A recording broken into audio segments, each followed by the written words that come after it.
यार आप देख रहे हैं हिंदी खबर में हूं आपके साथ अमित शर्मा। इस वक्त की एक बड़ी जानकारी आपको हम देते हैं जो कि देहरादून से आ रही है।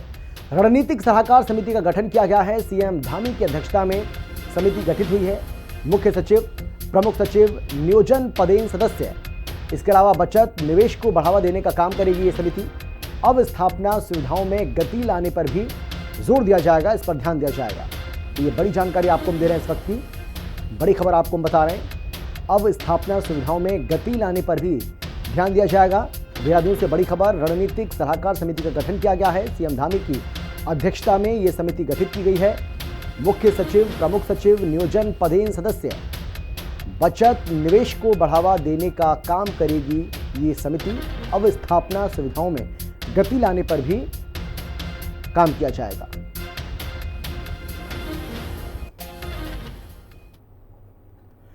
और अब बात करेंगे चमोली के थराली की, जहां निर्माणाधीन पुल गिरने के मामले में सीएम धामी ने बड़ा एक्शन लिया है। मुख्यमंत्री के निर्देश पर इस मामले में लापरवाही के आरोप में लोक निर्माण विभाग के 3 इंजीनियर्स को सस्पेंड कर दिया गया।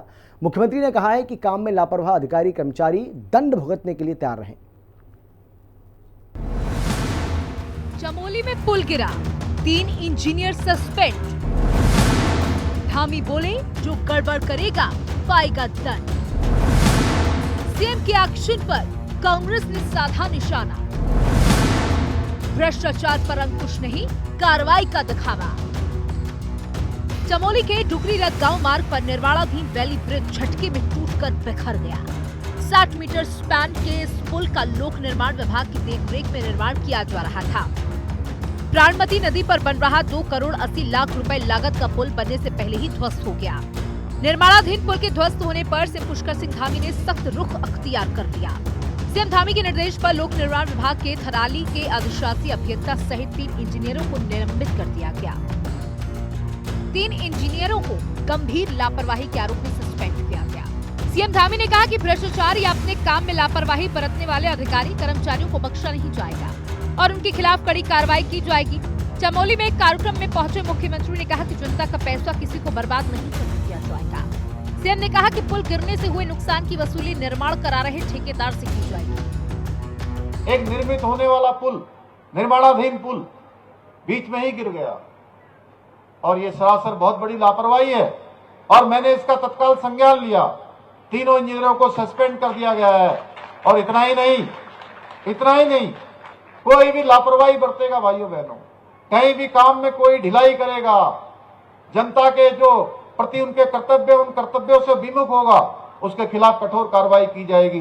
जहां 3 इंजीनियरों को सस्पेंड किया गया है, वहीं ये जनता का पैसा है, जनता की गाड़ी खून कमाई से लगने वाला ये पैसा है जो विकास के काम आता है। भाइयों बहनों, हमने यह भी तय किया है कि ये जो पैसे की बर्बादी हुई है बीच में निर्माणाधीन होते हुए, इसकी भरपाई भी उसी ठेकेदार से की जाएगी जो ठेकेदार वहां पर जो है इस निर्माणाधीन पुल का जिसने टेंडर लिया है।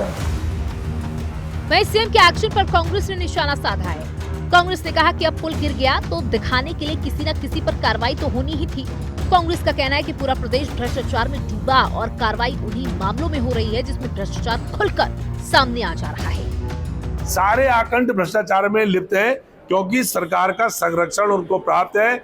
जहाँ पकड़े जाते हैं, अब पुल गिर गया तो कार्रवाई तो होनी थी किसी के खिलाफ। आप कहोगे जीरो टॉलरेंस है साहब, आप कार्रवाई नहीं करोगे इसका मतलब तो आप ही पैसे खा गए। आपका भूमि घोटाला पकड़ा गया, 2 IAS, PCS 12 अधिकारी उसमें सस्पेंड हो गए। अब जब पकड़े गए तो आप कहोगे साहब जीरो टॉलरेंस है। जीरो टॉलरेंस ये होता है कि राज्य के अंदर इतना डर भय शासन प्रशासन का हो कि किसी की हिम्मत ना हो भ्रष्टाचार करने की। मुख्यमंत्री पुष्कर सिंह धामी के नेतृत्व में पारदर्शी और जवाबदेह शासन की दिशा में ठोस और निर्णायक कदम उठाए जा रहे हैं। 3 जून को हरिद्वार निगम जमीन घोटाला प्रकरण में 2 IAS और 1 PCS अफसर पर निलंबन की काजगिरी और अब चमोली में पुल गिरने के मामले में अधिशासी अभियंता सहित 3 इंजीनियर नप गए हैं। भ्रष्टाचार पर काम में लापरवाही पर बड़े अधिकारियों पर धाकड़ धामी के ताबड़तोड़ एक्शन से हड़कंप मचा हुआ है। देखना होगा कि मुख्यमंत्री के इस कड़े रुख से देवभूमि में सरकारी सिस्टम में कितना सुधार आता है। देहरादून से संवाददाता शुभांगी भट्ट और दीपिका भंडारी के साथ ब्यूरो रिपोर्ट, हिंदी खबर। मसूरी के LBS प्रशासन अकादमी में 22वें मध्य कैरियर प्रशिक्षण कार्यक्रम का समापन समारोह आयोजित किया गया। समापन समारोह में केंद्रीय कृषि मंत्री शिवराज सिंह चौहान मुख्य अतिथि रहे। इस कार्यक्रम में भारतीय प्रशासनिक सेवा के अधिकारियों ने भाग लिया, जो अपनी सेवा के 7 से 9 वर्ष के बीच हैं। मसूरी अकादमी पहुंचने पर अकादमी के निदेशक राम तरणी कांति ने केंद्रीय मंत्री को पौधा देकर स्वागत किया। इस मौके पर कोर्स के दौरान बेहतर प्रदर्शन करने वाले अधिकारियों को मोमेंटो और प्रशस्ति पत्र देकर सम्मानित किया गया। केंद्रीय कृषि मंत्री ने सभी अधिकारियों से जनता के हित के लिए काम करने की अपील की। उन्होंने अधिकारियों से कहा कि योजनाएं बनाते समय इस बात का ध्यान रखें कि देश के प्रत्येक व्यक्ति को इसका लाभ मिल सके और देश प्रगति की ओर अग्रसर हो।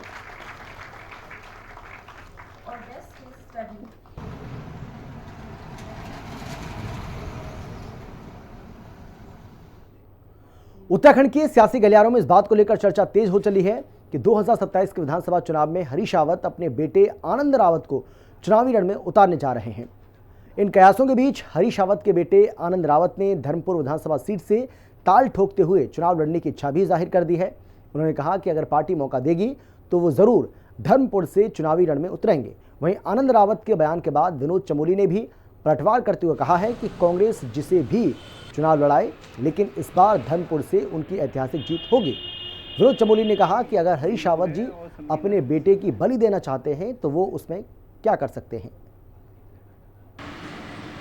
अगर विनोद चमोली जी को डर लग रहा है तो ये डर अच्छा है, ये डर होना भी चाहिए, क्योंकि विनोद चमोली जी 10 साल मेयर रहे और अब 10 साल लगातार जो है वो विधायक के तौर पर भी रह चुके हैं। और इतने लंबे समय तक जब वो महत्वपूर्ण कुर्सी में विराजमान होने के बावजूद भी अपनी उपलब्धि नहीं बता पा रहे हैं जनता को कि क्या उन्होंने अपने कार्यकाल में विकास कार्य किए, तो निसंदेह उनको डर लग रहा है। तो ये डर अच्छा है और एक संकेत भी है कि कांग्रेस वापसी कर रही है। कांग्रेस किसको लड़ाएगी ये कांग्रेस का सब्जेक्ट है।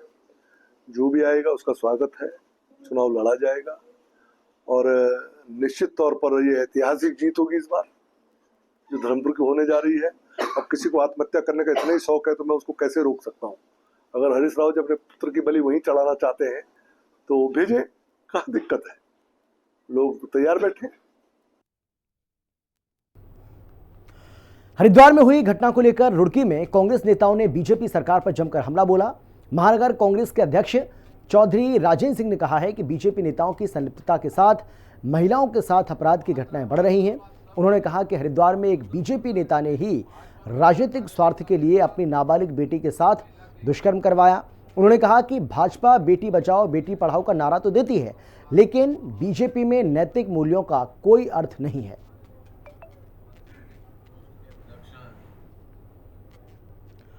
और अब खबर है विकासनगर से, जहां विधायक मुन्ना सिंह चौहान ने आज नगर पालिका क्षेत्र में निर्माणाधीन पेयजल और सीवर योजना का निरीक्षण किया। इस दौरान विधायक ने कार्य की प्रगति और गुणवत्ता की अधिकारियों से जानकारी ली। साथ ही उन्होंने कंपनी और विभाग को आवश्यक दिशा निर्देश भी जारी किए, जिससे निर्माणाधीन योजना के कारण स्थानीय नागरिकों और राहगीरों को दिक्कतों का सामना न करना पड़े।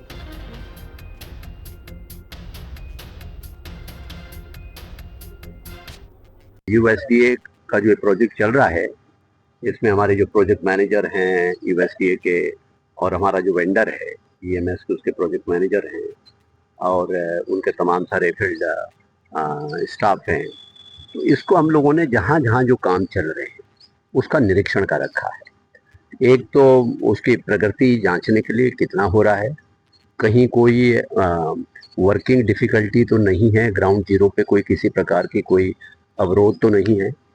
और तीसरी बात यह है जो काम हो रहे हैं, जैसा हमने परसों चौथे भी बैठक की कि जो आसन्न रेनी सीजन है, बरसात है, उसके दृष्टिगत अब ये तो सही बात है कि इतना मेजर प्रोजेक्ट चल रहा है तो बड़े पैमाने पर खोदा पीटी वगैरह सब हो ही रही है, लेकिन साथ ही साथ ये भी सुनिश्चित किया जाएगा कि कम्यूटर्स को, आने जाने वाले लोगों को, गली मोहल्ले वालों को आने जाने में भी कोई कठिनाई ना हो। खबर है काशीपुर से, जहां केंद्र में नरेंद्र मोदी सरकार के सफलतम 11 वर्ष पूर्ण होने पर संगठन में एक दिवसीय कार्यशाला का आयोजन किया गया, जिसमें तय कार्यक्रम की रूपरेखा तैयार की गई। कार्यशाला में भारतीय जनता पार्टी के उत्तराखंड प्रदेश संगठन के महामंत्री राजेंद्र बिष्ट ने मुख्य अतिथि के तौर पर शिरकत की। इस दौरान विश्व पर्यावरण दिवस से शुरू किए गए 2 माह के कार्यक्रमों की रूपरेखा पर विस्तृत चर्चा की गई। राजेंद्र बिष्ट ने बताया कि इस दौरान सरकार की उपलब्धियों को जनता तक पहुंचाया जाएगा। ये कार्यक्रम 9 जून से 21 जून तक देशव्यापी अभियान चलाया जाएगा।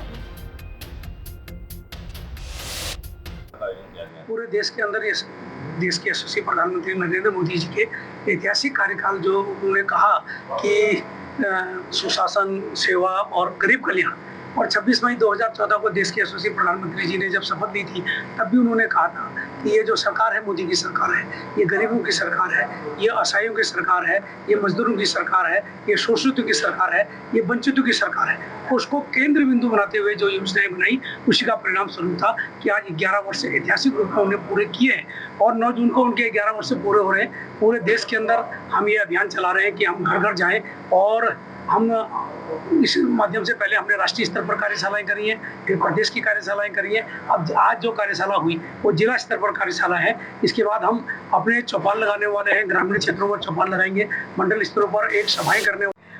भारतीय जनता पार्टी प्रदेश नेतृत्व के निर्देशानुसार प्रदेश की कार्यशाला से लेकर जिलों की कार्यशाला और नीचे मंडलों में क्रियान्वयन तक के लिए पूरा एक टीम काम कर रही है। वैसे ही आज हमारे काशीपुर जिले की जिला कार्यशाला चल रही है, जिसमें पूरी 3-4 लोग हमारे, एक संयोजक और 3 सह संयोजक, जिसमें मातृशक्ति को भी स्थान देकर इस प्रकार की एक टोली बनी है। और ये पूरी जिले की कार्यशाला इसलिए आयोजित की जा रही है कि इस पूरे महीने में मोदी जी के 11 साल जो पूरे हुए हैं उसको लेकर, चाहे वो हमारे विश्व पर्यावरण दिवस का विषय हो, चाहे हमारा विषय योग दिवस का हो, चाहे आपातकाल के रूप में जो काला दिवस है उसके रूप में हो, सभी दिवसों के संयोजक, सह संयोजक नियुक्त किए गए हैं। दिनेशपुर में मछली बाजार के अलावा अन्य स्थानों पर मछली की दुकानों पर नगर पंचायत ने सख्त रवैया अपनाते हुए दुकानों को बंद कराया। इस दौरान नगर पंचायत कर्मचारियों और मछली विक्रेताओं के बीच तीखी नोकझोंक हुई। दिनेशपुर वार्ड नंबर 5 में स्थायी मछली बाजार में मछली विक्रेताओं ने नगर पंचायत के अध्यक्ष मंजीत कौर से अनुरोध करते हुए मछली बाजार के अलावा अन्य स्थानों में मछली बेचने पर रोक लगाने की मांग की, जिस पर नगर पंचायत के कर्मचारियों ने मछली बाजार के बाहर लगी दुकानों को बंद करा दिया। मामला यह है, लगभग विगत 2 महीने से पहले मुख्यमंत्री पोर्टल पे और एसडीएम महोदय के यहाँ पे जो है शिकायत की गई थी कि वार्ड नंबर 1 में भारत गैस एजेंसी के सामने जो है अवैध रूप से बिना लाइसेंस लिए जो है फुटकर में लोग मछली बिक्री का काम यहाँ पे करते हैं। इसमें हमने 10 बार इन लोगों से जो मौखिक रूप से चेतावनी देकर इनको छोड़ दिया गया, लेकिन बार बार कहने के बाद भी ये लोग यहाँ अपनी दुकानें, अवैध जो दुकानें इनकी बिना लाइसेंस लिए जो दुकान लगा रहे हैं, इनकी अपनी दुकानें नहीं हटा रहे हैं। तो उसी क्रम में आज हम पुलिस प्रशासन के साथ में यहाँ मौके पे आकर के उक्त दुकानें जो यहाँ पे अवैध रूप से दुकानें लग रही थी उनको यहाँ पे हटाने का काम यहाँ पे किया गया। सहायक अभियंता वरिष्ठ सूची को लेकर उत्तराखंड पावर जूनियर इंजीनियर संगठन ने ऊर्जा भवन में विरोध प्रदर्शन दूसरे दिन भी जारी रखा। संगठन के सदस्यों ने भारी संख्या में ऊर्जा भवन मुख्यालय का घेराव किया और नगर निगम प्रबंधन के खिलाफ जमकर नारेबाजी की। और सीनियरिटी रेगुलेशन के मुताबिक पहले अनंत सीनियरिटी पे आपत्ति मांगी जाएगी, हम आपत्ति का निस्तारण करेंगे। मुर्दाबाद मुर्दाबाद, इनकलाब जिंदाबाद जिंदाबाद जिंदाबाद। कमेटी जो बनाई है मुर्दाबाद मुर्दाबाद मुर्दाबाद, चाहे डॉक्टर मुर्दाबाद। तो देहरादून की तस्वीर आपको दिखा रहे हैं, जहां सहायक अभियंता वरिष्ठ सूची को लेकर उत्तराखंड पावर जूनियर इंजीनियर संगठन ने ऊर्जा भवन में ये विरोध प्रदर्शन किया, जो अभी भी जारी है। इसमें नैनीताल हाईकोर्ट के द्वारा 2 बार डिसीजन हुआ। वो डिसीजन के तहत एक ये निर्णय लिया गया मैनेजमेंट ने कि एक शासन स्तर पर एक कमेटी बना दी जाए, जो शासन स्तर पर कमेटी बनाएगी और कमेटी ने निर्णय दिया तो उसके अनुसार, उस शासन के जो कमेटी का निर्णय था उसके अनुसार हमने एक ज्येष्ठता सूची तैयार कर दी गई है। लेकिन जो हमारे अभियंतागण हैं जूनियर इंजीनियर पावर एसोसिएशन के, उनके द्वारा उस निर्णय से संतुष्टि नहीं है, तो उनका प्रत्यावर्तन हमने ले लिया गया है। अब इस पर उच्च स्तर पर कार्रवाई के लिए हम इस पर कार्रवाई करेंगे। प्रांतीय उद्योग व्यापार मंडल जसपुर के चुनाव में 7 प्रत्याशियों के नामांकन के बाद नामांकन वापसी के दिन 4 प्रत्याशियों ने अपना नाम वापस लिया है। चुनाव अधिकारी राजाराम राजपूत ने हरिओम सिंह को निर्विरोध अध्यक्ष, विमल अग्रवाल को निर्विरोध महामंत्री, अर्पित रस्तोगी को निर्विरोध कोषाध्यक्ष निर्वाचित घोषित कर दिया। साथ ही पूर्व उपाध्यक्ष नासिर अली को जिला मंत्री के पद पर मनोनीत किया। इतिहास बनाया है व्यापारियों ने मिलकर, जो कि अध्यक्ष और महामंत्री और कोषाध्यक्ष पद पर निर्विरोध चुनाव कराया है। मैं इसके लिए सारे जसपुर के व्यापारियों को, व जनप्रतिनिधि और वहाँ के क्षेत्र के समाज सेवियों को सबको बधाई दूंगा कि जिन्होंने एक इतिहास कायम करा है अपने क्षेत्र में चुनाव करना करा के एक व्यापारियों में सामंजस्य बैठाल के। उसके लिए मैं डॉक्टर साहब को बधाई दूंगा कि जिनके सफल प्रयास से ये कार्य हुआ है। मानसून काल को देखते हुए तहसील प्रशासन पूरी तरह से चौकस हो गया है। बेरीनाग और थल तहसील में आपदा कंट्रोल रूम की स्थापना की गई, जिसमें 24 घंटे कर्मचारियों की तैनाती रहेगी। सभी अधिकारियों और कर्मचारियों को मानसून को देखते हुए सतर्क रहने के निर्देश भी जारी किए गए हैं। तहसील बेरीनाग में आपदा कंट्रोल रूम स्थापित किया गया है, जो कि 24/7 चलेगा। ये आपदा कंट्रोल रूम 1 जून से हमने स्टार्ट कर दिया है। इसमें विभिन्न विभागों के सरकारी कर्मचारियों की हमने ड्यूटी रोस्टर तैयार किया है, जो कि 8-8 घंटे की ड्यूटी दिन में 3 बार करेंगे, तो 24 घंटे की ड्यूटी रहेगी। और इसके लिए हमने एक डेडिकेटेड हेल्पलाइन नंबर स्टार्ट किया है। उस हेल्पलाइन नंबर पे आप क्षेत्र के सभी जितने निवासी हैं, आपको यदि कोई भी सूचना प्राप्त होती है आपके निकट या फिर आपको कहीं अपने संबंधियों से, अपने दोस्तों। निर्जला एकादशी के स्नान पर जम्मू कश्मीर से आए एक यात्री गंगा के तेज बहाव में डूबने लगा। गनीमत ये रही कि यात्री ने हाथी पुल के पास बनी जंजीर को पकड़ लिया। इसके बाद हरिद्वार की आपदा राहत दल की 40वीं वाहिनी PSC की टीम ने यात्री को रेस्क्यू कर लिया। विशाल नामक यात्री को सकुशल गंगा से बाहर निकाल लिया।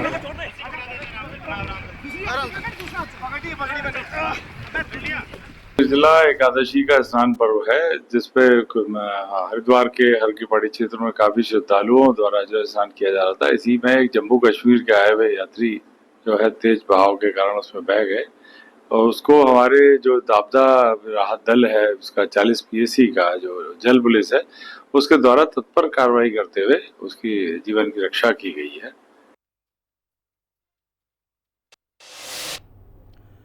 रुड़की में STF देहरादून और मंगलौर पुलिस ने 25,000 के इनामी बदमाश राहुल उर्फ रूपेश को दबोचने में कामयाबी हासिल की है। पकड़ा गया इनामी बदमाश हत्या समेत कई मामलों में आरोपी है। बदमाश पर 6 मुकदमे यमुनानगर, सहारनपुर और मंगलौर कोतवाली में दर्ज हैं, जो कि 4 महीने से लगातार ठिकाने बदलकर फरार चल रहा था।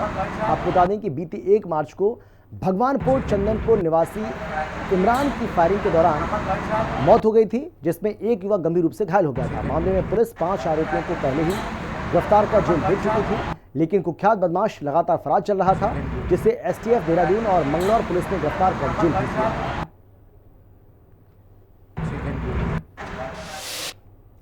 रुड़की में चेन स्नैचिंग की 3 घटनाओं को अंजाम देने वाले अंतर्राज्यीय चेन लूट गिरोह के 2 सदस्यों को पुलिस ने गिरफ्तार कर लिया है, जिनसे 3 घटनाओं में आरोपियों से 4 सोने की चेन और बाइक बरामद की गई है।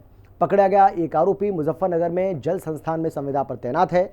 SP देहात शेखर चंद सोयाल ने बताया है कि पकड़े गए दोनों आरोपी मुजफ्फरनगर, देहरादून और रुड़की में चेन लूट जैसी वारदातों में शामिल हैं। दोनों आरोपियों पर अलग अलग थानों में 7 मुकदमे दर्ज हैं। 2-3 घटनाएं रुड़की शहर में हुई थी चेन स्नैचिंग की। सनसनीखेज घटना थी, पुलिस के लिए एक बहुत बड़ा चैलेंज था। तो हमारी जो रुड़की कोतवाली की टीम है और हमारी CIU की जो टीम है, उन्होंने मिलके एक जॉइंट एफर्ट किया है, प्रॉपर प्लानिंग की गई। आफ्टर प्लानिंग हमें एक अच्छी सफलता मिली है। जो 3 घटनाएं पिछले 10 दिन में हुई थी चेन स्नैचिंग की, हमने उन दोनों स्नैचरों को विद माल 100% रिकवरी के साथ पकड़ा है। चूँकि कई लोग हमारे पास आए कि शहर में इस टाइप की घटना हो रही है, थोड़ा एक भय का माहौल क्रिएट हुआ था, तो चैलेंज हमारे लिए ज़रूर था। तो टीम ने अच्छा काम किया है। 100% रिकवरी के साथ हमने इन दोनों अभियुक्तों को आज हम जेल भेज रहे हैं। लक्सर में कूड़ी हबीपुर के एक युवक पर प्राणघातक हमला किए जाने के मामले में पुलिस ने ग्राम प्रधान पति प्रवीण सिंह सहित 4 लोगों के खिलाफ SC/ST एक्ट में मुकदमा दर्ज किया है।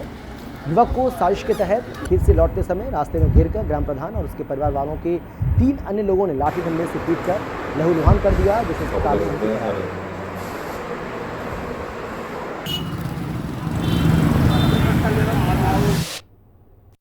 2 तारीख की रात्रि में 2 पक्षों का लड़ाई झगड़ा प्रकाश में होना आया गया है, जिसमें पुलिस ने तुरंत संज्ञान लेते हुए मुकदमा दर्ज किया गया है, जिसमें SC/ST एवं लड़ाई झगड़े की जो धाराएं हैं वो लगी हैं। इसमें एक प्रधान पति एवं अन्य 3 लोगों के विरुद्ध मुकदमा दर्ज हुआ है। और एक बड़ी जानकारी आपको देते हैं जो कि झारखंड से आ रही है, जहां मुख्यमंत्री हेमंत सोरेन और जैक के अध्यक्ष की मुलाकात हुई है। हेमंत सोरेन और नटवा हंसदा की मुलाकात भी हुई है। बोर्ड पेपर के रिजल्ट की जानकारी इस दौरान दी गई है। तस्वीरें आपको दिखा रहे हैं, तस्वीरें आपके सामने हैं। बड़ी जानकारी आपको हम दे रहे हैं इस वक्त की झारखंड से। झारखंड के मुख्यमंत्री हेमंत सोरेन और जैक के अध्यक्ष के बीच में मुलाकात हुई है। हेमंत सोरेन और नटवा हंसदा की मुलाकात हुई है। बोर्ड पेपर के रिजल्ट की जानकारी इस दौरान दी गई है। सीएम सोरेन और जैक के अध्यक्ष के बीच में मुलाकात की तस्वीरें आपको दिखा रहे हैं। इसके अलावा एक और जानकारी आ रही है। खबर यह है कि सीएम सोरेन से मिले हैं एम्स देवघर से निदेशक। बड़ी खबर आपको हम दे रहे हैं। हेमंत सोरेन और डॉक्टर सौरभ वार्ष्णेय की मुलाकात हुई है। उप निदेशक अभिक दास ने यह शिष्टाचार भेंट की है, शिष्टाचार मुलाकात हुई है। उसकी भी तस्वीरें आपके सामने। सीएम सोरेन से मिले हैं एम्स देवघर के निदेशक हेमंत सोरेन और डॉक्टर सौरभ वार्ष्णेय की मुलाकात की तस्वीर आपके सामने। उप निदेशक अभिक दास ने भी मुलाकात की है।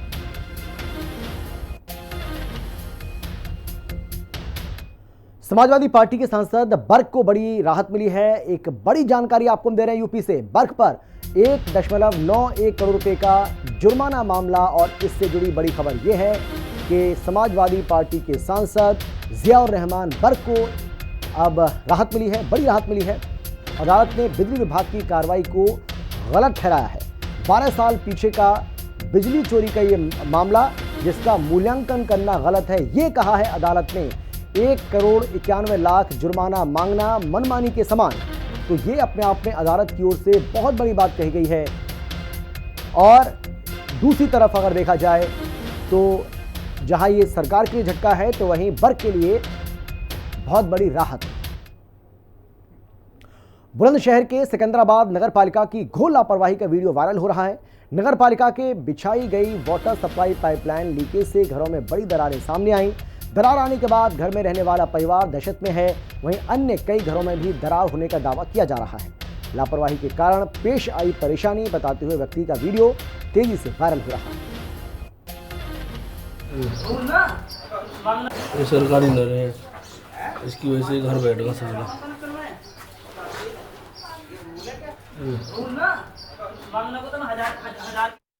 ये नगर पालिका का 3 इंची वाला पैप फट गया, उसकी वजह से 7 दिन पानी चलता रही। हमने शिकायत करी, 1 हफ्ते बाद आई कम से कम। वो पानी चलता रहा 1 हफ्ते तक। 1 हफ्ते तक पानी चलने के बाद में यहाँ से दीवार बैठ गई। इससे ये पूरा लेंटर खिंच गया। इसकी वजह से ये नल गाड़ दिया। इसकी वजह से नल गाड़ने की वजह से झटके लगते हैं, तो इसकी वजह से पूरे घर पे वो आ गई। अभी आपके बच्चे कहाँ हैं? इसकी वजह से हमने वो पल्लंग पक्के बाग में बच्चे शिफ्ट करे। इस वजह से आगे कभी भी गिरने का खतरा सबके में आन के नहीं है। तो ये मकान कभी गिर सके नहीं, खाली कर दो इसे। पालिका के अधिकारी क्या कहते हैं? वो यूँ कह जाते हैं, बस कर रहे हैं, वो करते ही ना। इसके बाद में बुलंदशहर की सिकंदराबाद नगर पालिका की घोर लापरवाही के चलते न केवल एक परिवार डर के साए में जीने को मजबूर है, बल्कि हालात ये हो चले हैं कि उन्होंने अपने कमरे को, अपने घर को छोड़कर दूसरे घर में अपने बच्चों को शिफ्ट किया है। तस्वीरें दिखाने के लिए आप मेरे साथ अंदर आइए। एक दरार आप ये देखिए, एक बड़ी दरार है जो लेंटर से दरक गई है। आप ये देख सकते हैं, ये बाहर की स्थिति है। अंदर की तरफ अगर हम आते हैं तो कमरे का जो मंजर है वो वाकई डरावना है। आप ये देख लीजिए कि यहाँ ये कुछ मूर्तियां रखी हैं, शायद ये इनका मंदिर है। आप ये देखिए कि ये दरार लेंटर को छू रही है। इसके अलावा पूरे कमरे की तरफ अगर हम अपना कैमरा आपको घुमा के दिखाएं तो आप यहाँ के असल हालातों को समझ पाएंगे। अब आप स्थिति को समझिए। ये नगर पालिका का जो वाटर सप्लाई का पाइपलाइन है वो इन घरों के करीब से गुजरा हुआ है। ऐसा ये परिवार दावा करता है कि इनके अलावा भी कई जो मकान हैं वो इसकी जद में आने के कारण दरक गए हैं, दरारें उनमें पड़ गई हैं। हालांकि ये मकान जो है ये उसकी बड़ी चपेट के कारण आप ये स्थिति को आप समझ भी पा रहे होंगे कि इसमें बड़ी बड़ी दरारें हैं। अब स्थिति ये हो गई है कि इन्हें ये कमरा खाली करना पड़ा है। नगर पालिका की वाटर सप्लाई की जो पाइपलाइन है उसमें लीकेज होता है। परिवार ऐसा दावा करता है कि पहले करीब 7 महीना पहले लीकेज हुआ, उसके बाद जो नींव होती है वो घने कारण के कारण बैठ गई। आप ये भी एक तस्वीर पीछे देख लीजिए साथ साथ कि ये देखिए कैसे ये जो दीवार है इसके 2 टुकड़े हो गए हैं। तो इसमें जो नींव है वो बैठ गई और ऐसा परिवार दावा करता है कि कई दिन शिकायतों के बाद करीब 1 सप्ताह बाद, अब से 7 महीना पहले, नगर पालिका की टीम आई, खुदाई कराई गई, उसके बाद पाइपलाइन ठीक की गई, फिर नगर पालिका की टीम चली गई, एक बार फिर लीकेज होता है। परिवार दावा करता है कि 4 दिन से शिकायत के बाद नगर पालिका की टीम ने अब पहुंचकर यहां खुदाई कराई है, लेकिन तब तक हालात बद से बदतर हो चुके हैं। अपने सहयोगी हामिद के साथ मैं साजिद सैफी, हिंदी खबर, बुलंदशहर। और फिलहाल इतना ही। छोटे से ब्रेक के बाद फौरन लौटेंगे। आप देखते रहिए हिंदी खबर, क्योंकि हिंदी खबर पर खबरों का सिलसिला लगातार जारी है। जल्द लौट रहे हैं।